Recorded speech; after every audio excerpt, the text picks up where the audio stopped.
আশঙ্কা আর গুঞ্জনটাই সত্যি হলো শেষ পর্যন্ত। ভারত তো বটেই, এই মুহূর্তে তর্ক সাপেক্ষে বিশ্বের সেরা পেসার জসপ্রীত বুমরাহর চ্যাম্পিয়ন্স ট্রফিতে খেলা হচ্ছে না। ৮ দলের বৈশ্বিক টুর্নামেন্টটি শুরুর আগে যা ভারতের জন্য বড় ধাক্কা।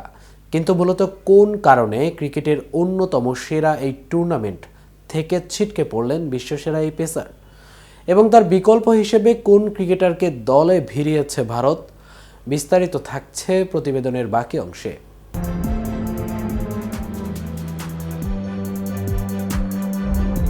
চ্যাম্পিয়ন্স ট্রফির জন্য গত 18 জন ভারত 15 জনের তালিকা ঘোষণা করেছিল, যেখানে বুমরাহকে রেখেই নাম জমা দিয়েছিল ভারত।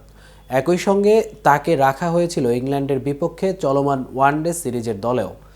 বলা হচ্ছিল শেষ ম্যাচটি খেলেই নিজেকে আবার মাঠে ফিরিয়ে আনবেন বুমরাহ, কিন্তু ফিটনেসে উন্নতি না হওয়ায় তাকে স্কোয়াড থেকে সরিয়ে নেওয়া হয়। বিসিসিআই এর তরফে বলা হয়েছে শেষ মুহূর্ত পর্যন্ত দলের সেরা পেসারের জন্য অপেক্ষা করতে চায় তারা। তবে ক্রিকেট বিষয়ক ওয়েবসাইট ক্রিক ইনফোর খবর, সম্প্রতি বেঙ্গালুরুতে বিসিসিআই এর সেন্টার অফ এক্সিলেন্সে বুমরাহর পিঠের স্ক্যান করা হয়েছে। সেখানে আশানুরূপ ফল পাওয়া যায়নি, যে কারণে শীঘ্রই বোলিং অ্যাকশনে ফেরা হচ্ছে না তার। এর আগে অস্ট্রেলিয়ার মাটিতে 2022 টি-20 বিশ্বকাপও খেলতে পারেননি চোটের থাবায়। এ নিয়ে আইসিসির দ্বিতীয় টুর্নামেন্ট থেকে ছিটকে গেলেন তারকা এই পেসার। বুমরাহর বিকল্প হিসেবে তরুণ হর্ষিত রানাকে ভারতের স্কোয়াডে নেওয়া হয়েছে। ইংল্যান্ডের বিপক্ষে প্রথম 2 ওয়ানডে খেলেছেন ডানহাতি এই পেসার। এদিকে বুমরাহকে নিয়ে অনিশ্চয়তা তৈরি হওয়ায় ইংল্যান্ডের বিরুদ্ধে একদিনের সিরিজে খেলানো হয়েছে হর্ষিতকে। তখনই মনে করা হয়েছিল শেষ পর্যন্ত বুমরাহকে না পাওয়া গেলে পরিবর্তন হিসেবে চ্যাম্পিয়ন্স ট্রফিতে যাবেন হর্ষিত। ইংল্যান্ডের বিরুদ্ধে টি-20 সিরিজে ভালো পারফরম্যান্স করার পর ভারতীয় দলের কোচ গৌতম গম্ভীর একদিনের দলে ডেকে নিয়েছিলেন বরুণকে।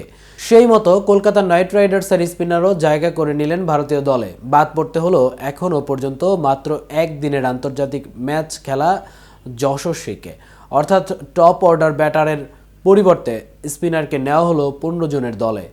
এদিকে চ্যাম্পিয়ন্স ট্রফির সপ্তাহখানেক বাকি, এরই মধ্যে এই টুর্নামেন্ট নিয়ে ভবিষ্যৎবাণী শুরু হয়ে গেছে। সাবেক ক্রিকেটার থেকে শুরু করে ক্রিকেট বিশ্লেষক প্রায় সবাই নিজেদের পছন্দের দল নিয়ে বিভিন্ন সম্ভাবনার কথা জানাচ্ছেন। এবার সেই তালিকায় নাম লিখিয়েছেন শ্রীলঙ্কার কিংবদন্তি স্পিনার মুত্তিয়া মুরলীধরন। এবার চ্যাম্পিয়ন্স ট্রফিতে ফাইনালে খেলতে পারে পাকিস্তান ও ভারত।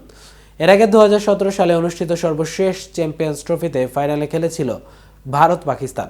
সেবার ভারতকে হারিয়ে চ্যাম্পিয়ন্স ট্রফির শিরোপা ঘরে তোলে পাকিস্তান। এবার তারা নিজেদের ঘরের মাঠেই খেলবে মিনি বিশ্বকাপ খ্যাত এই টুর্নামেন্ট।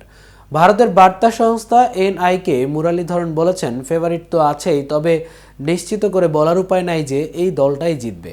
ভারত ও পাকিস্তানি ফেভারিট। ঘরোয়া কন্ডিশনের জন্য ফেভারিট পাকিস্তান, ভারতও এমন কন্ডিশনে উঁচু সারির দল। এতক্ষণ সাথে ছিলাম আমি মামুন।